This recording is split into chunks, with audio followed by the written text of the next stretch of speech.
Hai traders dan investor semua, berikut ini saya akan cerita sedikit tentang yang namanya itu produk earn di cryptocurrencies. Dan ini adalah salah satu alternatif investasi seperti deposito, namun ini di crypto atau di blockchain, yaitu dengan menggunakan produk yang namanya itu earn. Saya membandingkan dari 3 exchanger besar, mana di antara mereka yang memberikan return tahunan tertinggi dan bagaimana strategi investasinya untuk mendapatkan hasil yang optimal.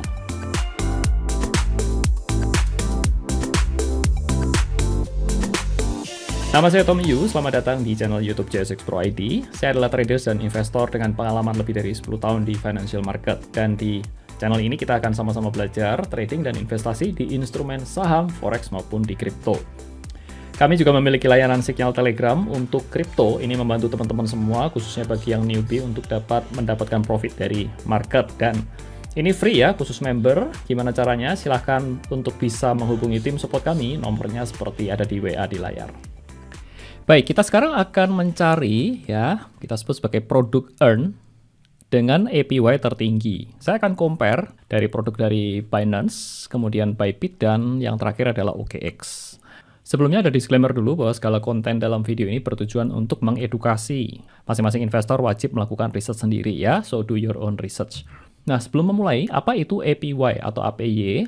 Nah, APY ini adalah singkatan dari Annual Percentage Yield. Ini merupakan, kalau kita kenal bahasa sehari-hari itu bunga lah, bunga yang istilahnya itu setahun. Jadi kalau teman-teman itu ke bank itu deposito ada bunganya 3%, 4%, nah itu yang bisa disebut juga sebagai APY.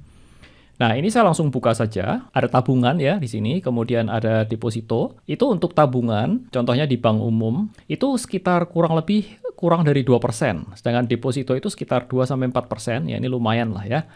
Kemudian bank umum dalam US dollar ya, ini menabung dalam US dollar itu kira-kira segini, 0,25 dan 0,5 dan ini di bawah 1%.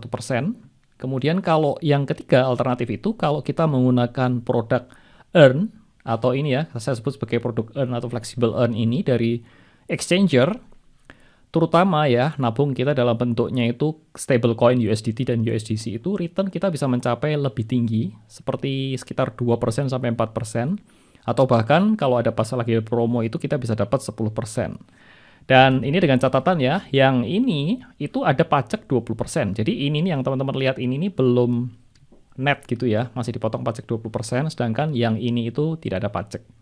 Jadi kita akan compare, kalau teman-teman compare sama-sama US dollar ya, ini USDT, USDC, dan ini US dollar itu perbandingannya ini cukup jauh ya, antara ini di bawah 1 dengan 2-4%, bahkan 10%. Nah, saran saya ini bisa jadi alternatif teman-teman. Kalau teman-teman memang suka nabung rupiah, ya yang ini ya that's okay. Tapi kalau mau ada alternatif untuk menabung atau investasi dalam bentuk US dollar, itu ini, terutama yang ini nih, bisa dipertimbangkan. Baik. Saya akan compare kenapa ada 3 exchanger ini, yaitu Binance, Bybit, dan OKX. Yang pertama adalah karena 3 exchanger ini adalah yang paling besar versi CMC, Coin Market Cap. Dan yang kedua ini bukan broker abal-abal. Jadi maksudnya ini bukan broker yang baru kemarin sore ada gitu ya. Yuk kita langsung masuk ke Coin Market Cap-nya seperti apa ya.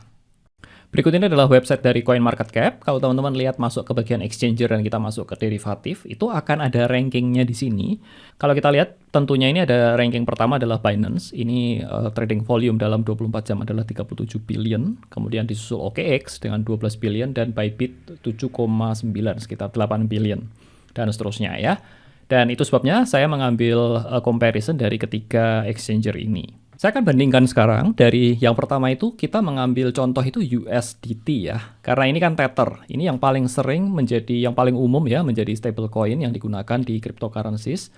Berapa sih APY tertinggi dari ketiganya ya? Yang pertama ini saya membatasi menjadi di stablecoin saja ya. Jadi saya tidak untuk koin-koin yang lain itu saya nggak hitung returnnya. Stablecoinnya itu terbatas pada USDT dan USDC saja. Karena apa? Karena tidak berfluktuasi nilainya. Jadi saya nggak ambil koin yang seperti Ethereum atau Bitcoin dan lainnya, itu enggak ya. Dan APY ini sifatnya dinamis ya. Jadi apa yang nanti ditampilkan itu sifatnya adalah per hari ini, per sekarang. Jadi kemudian hari, beberapa waktu kemudian mungkin bisa naik turun, itu bisa berubah sewaktu-waktu. Baik, ini saya ambil contoh untuk Binance sendiri. Jadi kalau teman-teman lihat nanti itu di bagian earn, itu ada yang namanya ini nih, APR atau APY sama ya. 2.33 plus 1,5. Nanti saya akan jelaskan ini 1,5233 ini seperti apa. Ya. Kemudian Bybit itu seperti ini, dia pakai tiering. Jadi untuk $500 kalau kita nabung ya, invest $500 itu dia dapat return 5,5%.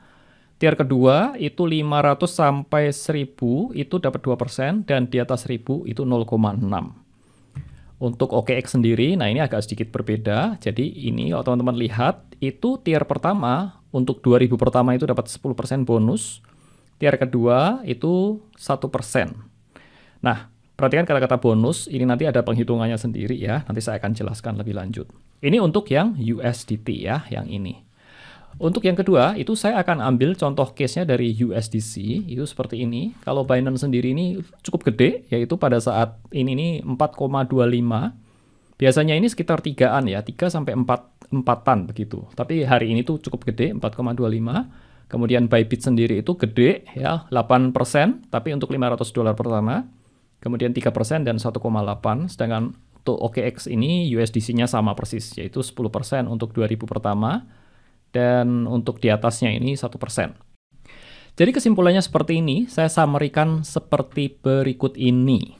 Baik, kita mulai yang pertama yaitu USDT. Kalau di Binance sendiri ya, ini di Binance, kolom Binance ini, kalau kita nabung itu berapapun nilainya, itu kita dapat return 2.33% bunganya setahun. Ya. Dan untuk $500 itu dapat tambahan 1,5%. Jadi ini tambahan itu sebabnya diberikan itu istilahnya itu sebagai bonus begitu.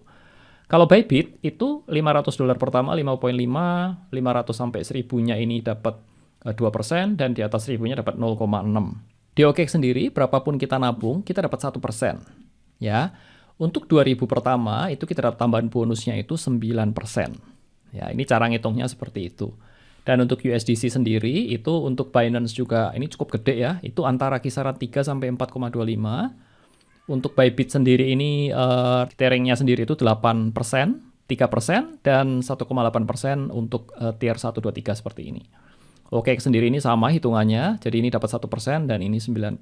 Nah, sekarang kita masuk ke strategi investasinya seperti apa. Jadi, saran saya adalah kalian bisa buka akun di ketiga exchanger di atas. Kenapa? Karena kalau kalian sudah punya gitu ya, kalian bisa pindah-pindahin dana dari sini ke sini. Karena ini return-nya itu dinamis. Jadi kadang-kadang yang Binance lebih tinggi, yang Bybit lebih tinggi.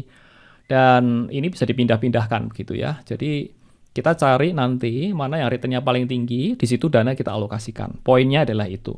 Dan yang kedua adalah ini nih, intinya ini ya, alokasi dana ke ketiganya, diatur portofolionya untuk memberikan return yang optimal. Dan teman-teman kalau mau buka akun, misalkan belum punya OKX begitu ya, itu teman-teman bisa cek linknya ada di deskripsi atau di pojok kanan atas ya. Nanti saya sertakan juga dan ada beberapa penawaran menarik seperti cashback yang teman-teman bisa manfaatkan. Saya akan langsung masuk ke berikutnya ini ke studi kasus ya. Nah ini menarik teman-teman. Jadi ini untuk mendapatkan return yang optimal. Kalau perhatikan ya di sini ya, ini adalah yang paling tinggi ya. Itu sebabnya saya kasih nomor 1. Jadi poinnya adalah kalau kalian mau invest, pilih yang paling gede dulu ya. Dalam hal ini kan 9%. Jadi ini dipakai dulu sampai habis. Saya kasih nomor 1. Kemudian nomor 2-nya adalah ini. Ini 8%, makanya paling tinggi yaitu Bybit yang USDC. Nomor 2, kemudian Bybit yang USDT, itu nomor 3. Kemudian yang keempat dan kelimanya adalah ini. Ini adalah nomor 4, yaitu USDC yang di Binance. Kemudian yang terakhir adalah USDT yang di Binance. Ya. Dan contoh nih ya, studi kasusnya nih. Kalau kalian punya dana misalkan di bawah 1000, udah nggak usah mikir, nggak usah puyeng-puyeng, langsung masuk ke OKX semua. Pilih USDT atau USDC. Karena apa? Karena ini paling tinggi. Dapatnya 9% kan? Jadi langsung masuk ke sini atau ke sini, salah satu pilih. Ya, oke. Contoh kedua adalah kalau misalkan ya, dananya kalian itu 5.000 nih. Ya, 5.000, saran saya adalah yang pertama itu masukkan 4.000 ke OKX, bagi menjadi 2, masing-masing 2.000, itu ke sini dan ke sini. Jadi masing-masing 2.000 ke USDT, USDC. Sisanya 1.000 ini masukin ke Bybit dibagi 2, 500 ke USDT dan 500-nya lagi ke USDC. Karena ini return-nya 2 ini paling tinggi ya, yang nomor 23 ini. Oke, clear ya. Saya hapus dulu deh biar nggak berantakan, oke ya. Nah, berikutnya kalau misalkan ya dananya besar 10.000 nih. 10.000 baginya itu gini, 4.000 masuk ke OKX, bagi seperti ini tadi ya. 1.000-nya masuk ke Bybit. Kemudian sisanya yang 5.000 ini buangnya kemana? Ke USDC-nya Binance. Sini dapat 4,25 atau USDT yang dapatnya ini. Ya tentu pilih yang inilah yang paling tinggi. Tetapi kadang-kadang preferensi ya, ada yang suka USDT, ada yang suka USDC. Karena ini sebenarnya bunganya itu 3, sekian, nggak terlalu jauh sebenarnya beda sama ini ya. Terserah bebas pilih yang mana.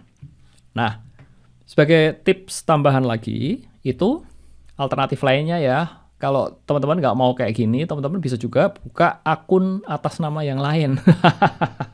Ini agak ngakalin gitu ya, buka atas nama pasangan. Ini secara itu boleh, dibolehkan. Tapi nggak boleh buka atas nama pribadi dengan KTP yang sama, buka 2 akun nggak boleh. Nanti kena ban, hati-hati. Jadi buka atas nama orang lain itu boleh. Kemudian atur investasinya seperti contoh yang tadi saya berikan. Well, kita ngomong baik-baiknya tadi ya, sekarang ngomong risikonya seperti apa. Risikonya ada 2. Ya, ini disclaimer dulu ya teman-teman ya, do at your own risk ya. Jadi kami nggak bertanggung jawab kalau sampai ada apa-apa, tetapi ini saya kasih tahu risikonya. Yang pertama adalah parahnya ya, ini paling parah, exchange-nya tutup. Contoh, case-nya FTX ya, case-nya FTX itu kena karena mismanagement, kemudian bubar gitu ya, kena exchange-nya akhirnya tutup dan bankrupt gitu. Oke, kemudian dananya freeze dan nggak bisa diambil. Ini worst case scenario. Yang kedua risikonya adalah adanya depegging. Depegging itu apa? Di mana nilai USDC atau nilai USDT-nya ini tuh lebih rendah dari $1. Contohnya apa? Apakah pernah terjadi? Pernah. Itu ya di Terra Luna UST ini kan ambles ini ya. UST-nya ini kan juga stablecoin tapi turun jatuh nilainya. USDT pernah depeg juga beberapa waktu yang lalu. Kemudian balik lagi, USDC juga pernah depeg dan balik lagi. Ya, jadi teman-teman pastikan ngerti risikonya ini. Baik, yang terakhir adalah kesimpulan. Jadi staking stablecoin ini bisa menjadi alternatif investasi di cryptocurrencies. Dan saran saya adalah staking bisa beberapa exchanger untuk mendapatkan return optimal. Kemudian yang terakhir, lakukan yang namanya review berkala dan realokasi berkala untuk mendapatkan return yang optimal. Well, itu saja teman-teman, sharing singkat dari saya dan semoga bermanfaat ya. Demikian tadi video singkat tentang exchanger yang memberikan APY tertinggi untuk produk Earn. Semoga video ini dapat menambah wawasan bagi kalian untuk berinvestasi di cryptocurrencies. Terima kasih atas perhatiannya. Nama saya Tom Yu, salam sukses dan cuan selalu.